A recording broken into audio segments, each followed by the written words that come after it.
Freediving is one of the most dangerous sports in the world, and a new documentary about it called The Deepest Breath is getting a ton of buzz.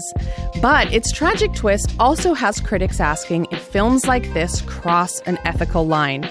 Today, we're talking extreme sport documentaries.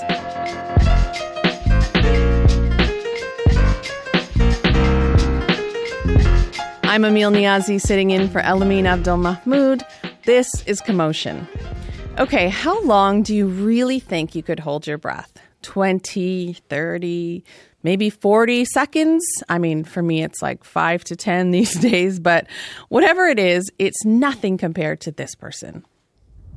The deeper I'm diving, the pressure compresses the air in my lungs until my lungs are the size of my fist. After 30 meters, the pressure pushing me down. It's called a free fall, and this is for me the best part. It feels like you are flying. That's the voice of Alessia Zecchini. She's in one of the most watched movies on Netflix right now, The Deepest Breath. It's about the super dangerous sport of freediving, where people see how far down they can swim in the ocean and come back without oxygen.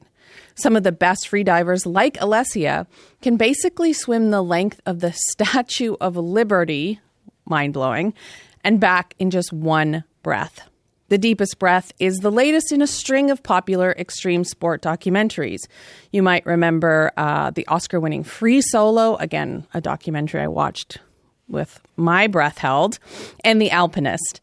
So what is it about these movies that we love so much? And is there something ethically murky about turning brushes with death into entertainment?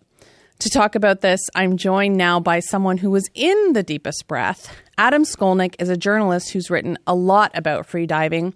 And Brette Harrington is a rock climber who was in The Alpinist. That movie tells the life story of her partner both in climbing and life, the late Marc-Andre Leclerc. I'm just going to let you know now, because it is kind of important. There are spoilers about The Deepest Breath ahead, so consider yourself warned. Adam, The Deepest Breath looks at freediving through the lives of Alessia, who we heard from at the top of the show, and her coach and safety diver, Stephen Keenan. You followed both of their careers. I mentioned you were in this documentary. How do you think the film turned out? Well, I think it's beautiful. I think people are seeing in the mainstream images and video from these incredible athletes that can do things that most people can't even fathom. And often it's been people who are aware of freediving and are interested in competitive freediving, particularly, they're the ones that watch these videos. But now everyone is getting to see how spectacular this sport really is. So, for those reasons, I'm really excited about the reception of the film, and I think it's just a beautiful film in general. It really is. It's a stunning, and the underwater footage is just like remarkable. It kind of gripped me from the second we open. Brette, obviously climbing is a very different sport. You're going up instead of down. But I'm curious if there are aspects of The Deepest Breath that resonated with you. Absolutely.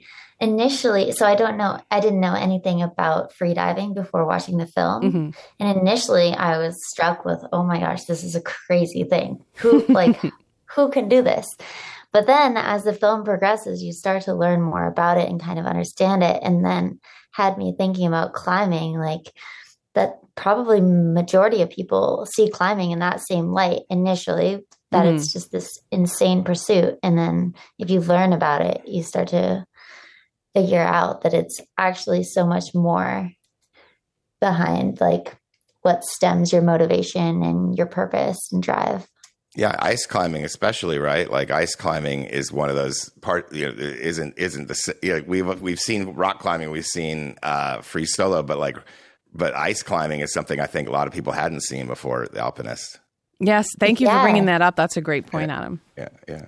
I'm sure a lot of people watching The Deepest Breath, like Brette, initially thought, oh my God, what are they doing and why are they doing it? But you also can't look away. As much as I was almost like holding my lungs, like in anticipation of Alessia going down, I was utterly captivated. What do you think it is about watching people do really, really scary, dangerous things that is just so gripping? I don't know. It's. I think that most people live very comfortable lives, and they live not to say that there aren't challenges in life, but they aren't finding that edge. They aren't even looking for the edge. It's not really something that we as a culture push people to do. I have a 3-year-old. I don't push my 3-year-old to look for the edge in life. If anything, I want to keep him safe. So, and I think that just builds into who we are. Most people want to stay as, they might want adventure, but that might mean a nice trip to a cool country. It's not necessarily going to be putting yourself on the edge where the challenge really is this blurry line between life and maybe death. It could happen. So most of us aren't doing that. I know that freedivers, even competitive freedivers, even deep freedivers, don't feel like they're risking their life with every dive. They really do not feel that way, and they aren't. But at the same time, the edge is there. And so people aren't used to that. And so when they see it and they see people willing to do it and they see people driven to do it, it's captivating. I also have a 3-year-old, and I would say that she keeps me living on the edge all the time. That's an extreme sport.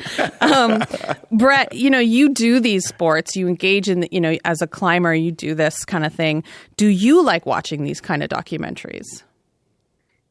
Yeah, I really do. I find it fascinating, and just to watch other people and what they find intriguing in life. And also thinking about one of the quotes from the film said the pool was too small for Alessia. Mm-hmm. And I could really relate with that, because for me, I can't stay in the rock climbing gym or stay in a confined area. I need to go into the mountains. And it said that about Steven too. And I know, like Marc-Andre from The Alpinist, that he needed to expand from just rock climbing around the area and go into the high peaks.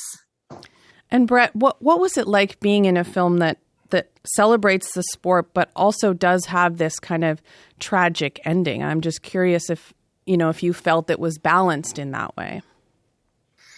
Well, it does portray reality. Mm-hmm. The film was created before Mark passed away, and it wasn't supposed to be about his passing. It was supposed to be about his feats. But the reality of these extreme sports is that death is so close to your edge. And that's also part of the reason why it's so intriguing for the athlete, because they are pushing that boundary. I think if death wasn't a possibility, everybody would be doing it, and it wouldn't be as extreme. Right. That's a very nice way of putting it. So The Deepest Breath has got a lot of praise, rightly so. It is a beautiful film. But there are some critics who say that the way the story is told, leading up to Alessia and Stephen Keenan's fateful dive in the Red Sea in 2017, you're sort of on the edge about if there's a tragedy, who's involved in that tragedy, and the twist revolves around a death. We had a chance to speak to film critic Sam Adams, who wrote about the movie for Slate, and here is what he said. I think the movie kind of goes out of its way to what feels to me like actively misleading you. You have both these people's parents, their fathers, talking about them when they were kids, showing these photos of them on the mantelpiece. Whenever you're watching a documentary and it's interviewing a lot of people in the present, and a character or characters are not present in any of that footage, you always a little something in your back of your mind is going, well, it seems like they're not around to give an interview now. Why is that? And it does that with both Stephen Keenan and Alessia Zecchini in this. But there's a big reveal in the last 10 minutes. One of them turns up alive. And that to me feels like more like misrepresenting the truth and not just holding it back. Adam, what do you think of what he's saying there? Well, I mean, I disagree with him. I think that he's a film critic and he's entitled to his opinion, and he knows more about like the construction of documentaries than I do. But as a storyteller, I don't feel like there is an intention to actively mislead. I think you're trying to build a captivating story. And so Laura made her choices. Laura McGann is the director of the film, and she made her choices because she loved her characters and she loved this story and she wanted to draw the audience in. When I wrote my book about freediving, I did start with Nick Mavoli's death. Mm-hmm. He's the guy in the film who in 2013 he died at Vertical Blue that William is talking about, and I started with that because I reported on it in the New York Times when he died. So for me to make that choice to start with the death and then build back from that to explain what happened and why, that was because I covered it. And so that would be disingenuous because I had already covered it in a certain way. Then to pretend that didn't happen until the end would have been, I think, disingenuous. But in this sense, she had not covered it. And she's able to tell the story how she wants. And a lot of people, frankly, told me I shouldn't start with Nick's death either. So, it just depends on how you want the story told. I disagree with his criticism. He's entitled to his opinion. I think that the movie is a hit. It's a hit for a reason. And at the end of the day, a hit's a hit. A hit is a hit. And I have to say, it's so effective. Like, whatever we think about the manipulation, it really works. You are enthralled the entire time. Brette, even though The Alpinist does end in a death, it tells that story in a slightly different way than The Deepest Breath. What did you think about the way they approached the story here? I thought it was really true to the reality that anyone who's pushing the limits, and Stephen at that point in his life was there as a safety, but he was pushing his own limits to save people. And so the way it poses these two people, they really are equals to who's going to survive and who's not. It comes down to chance in a way. Like if you're going that far, anyone can really have a unlucky day. Mm-hmm. And I thought I liked the ending and the way the story was told. It kind of does remind me a little bit of this true crime boom. It's certainly not, exploitative in the same way, but you are sort of hinging these stories on the potential of death, on the proximity to death. Adam, do you think that that's a fair comparison, that these documentaries are sort of wading into that same murky territory? It's an interesting question. I mean, I think there's definitely a true crime boom, and we see people that are enthralled with those worlds for the same reason. It's the edge of life and death. But I think that these athletes have been covered for a long time. I think there's more and more athletes. There's more and more journalists out there looking for great stories, and there's more content than ever. So I think that it's kind of the conditions of media have made, if there's a story like this out there, someone's going to find it. Someone's going to tell the story. So I guess that's my take on it. Okay. Brette, do you think that these documentaries are ultimately good for the sports that they are portraying? I think that they bring the sports to the attention of the general population, whereas before, these sports were just on the fringe. But I don't know if that's necessarily a good thing that more people are becoming involved or not. You think it's somewhere down the middle. Well, I'll tell you this, at the very least, it makes you curious about something that you would otherwise not have experienced. And in that way, I'm really glad to have seen The Deepest Breath and The Alpinist. And I appreciate both of you having this conversation with me today. Thank you. Adam Skolnick. Yeah, thanks for having me. Oh, thank you. Adam Skolnick is a journalist. He's featured in the film The Deepest Breath. He also wrote one of the definitive books on freediving. It's called One Breath. And Brette Harrington is a rock climber based in California. She was featured in the 2021 documentary The Alpinist. The Deepest Breath is streaming now on Netflix.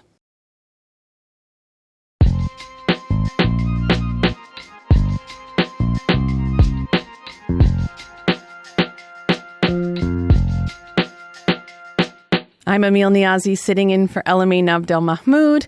A little bit of a pivot now. Take a listen to this. It's the theme song from the kids' show Bluey.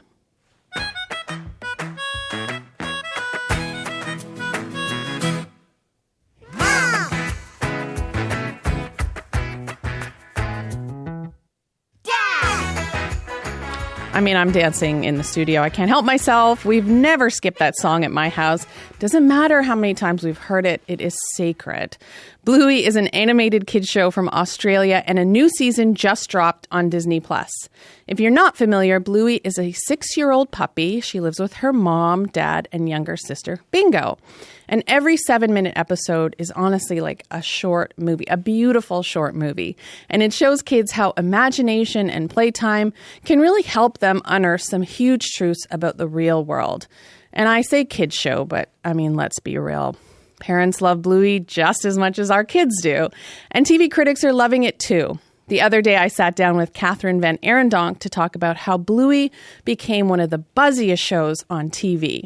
She's a culture critic for Vulture and a mom of 2 young kids. And I started by asking her, how big of a deal is Bluey at her house?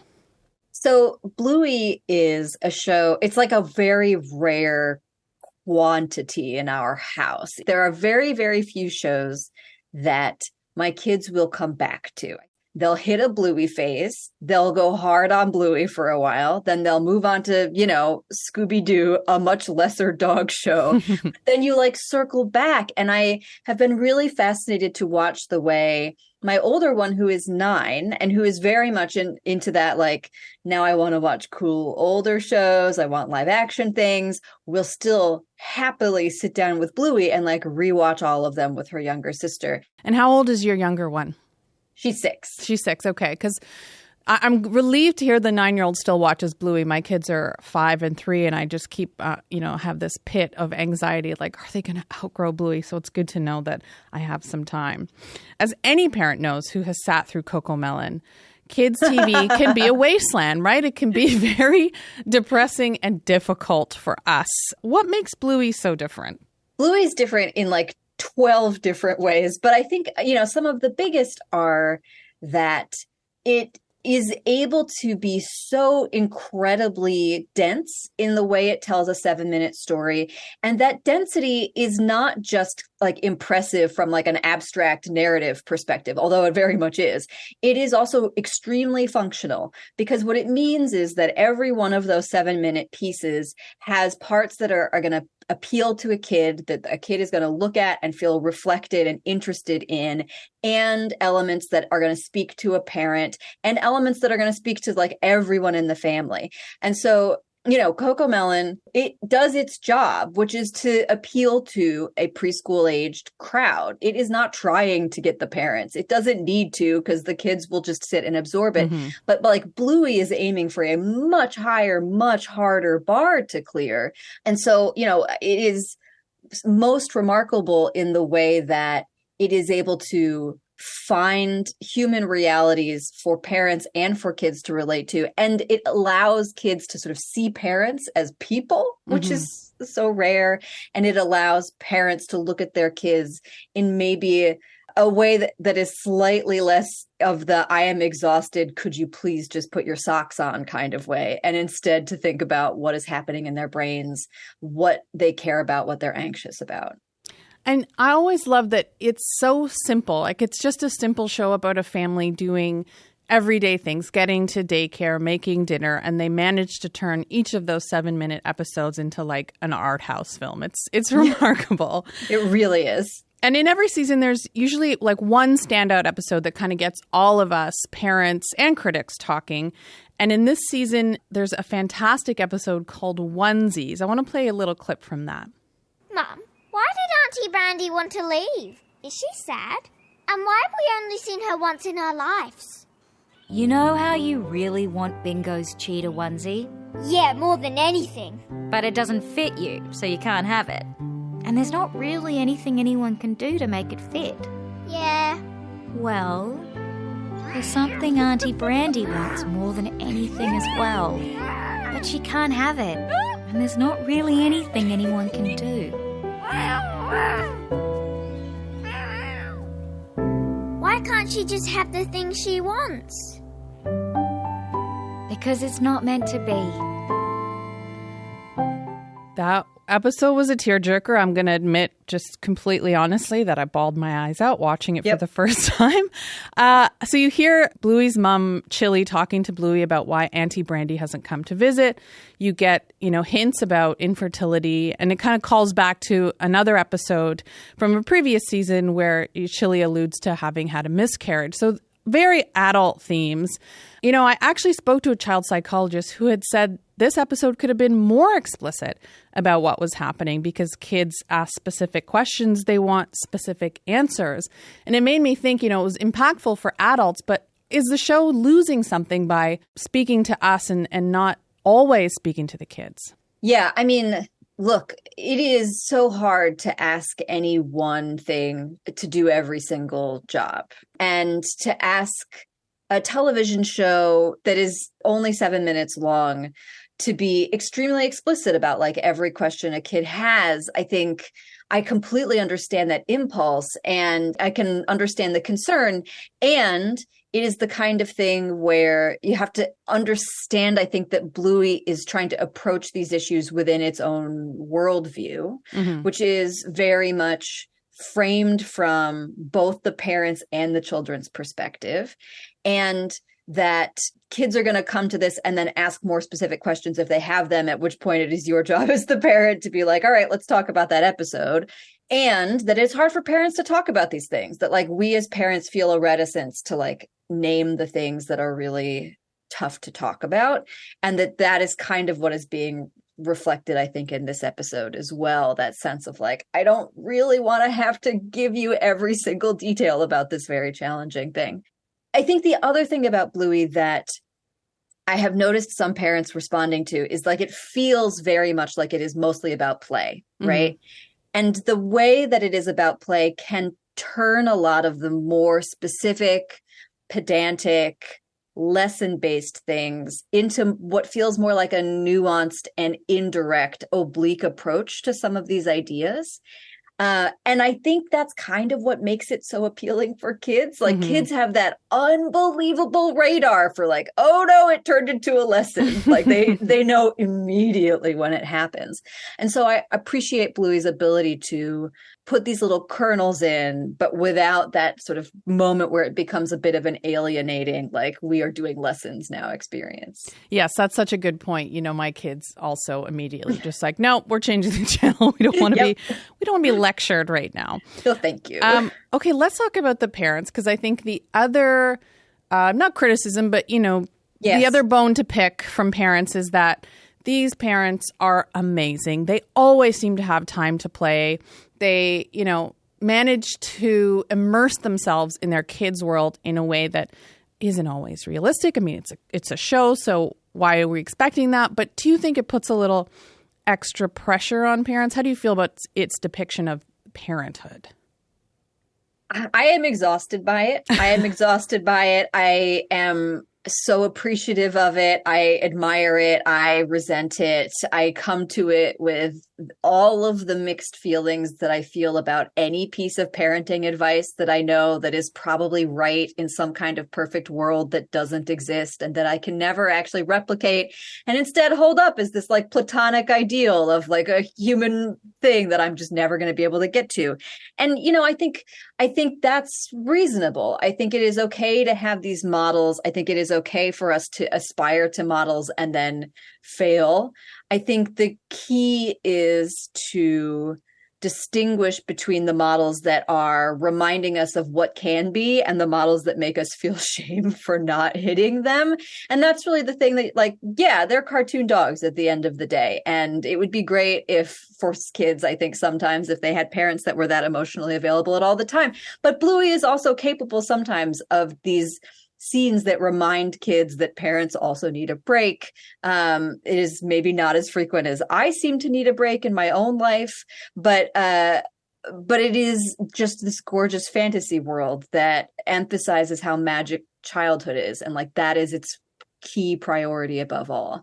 And I will say, on the other hand, I'll watch the show and I'll think, you know what? I got to remind myself Yep. I can say yes. I can be in that world. I can dance. And, you know, I've rarely felt guilted by the show. I'm mostly inspired to be a better parent. Thank you, cartoon dogs.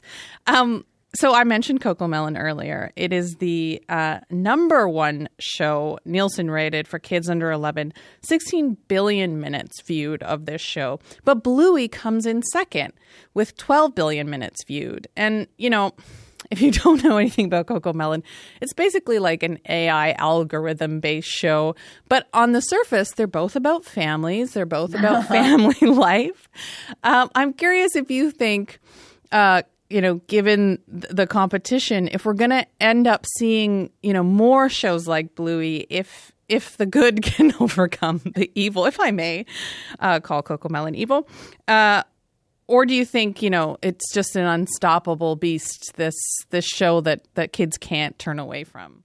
It is so incredibly heartening to me that Bluey is as popular as it is. Like, it is a beacon of why it is important to, if you don't mind me like turning it in this direction, pay writers and like value the creative side of making any kind of TV show or movie.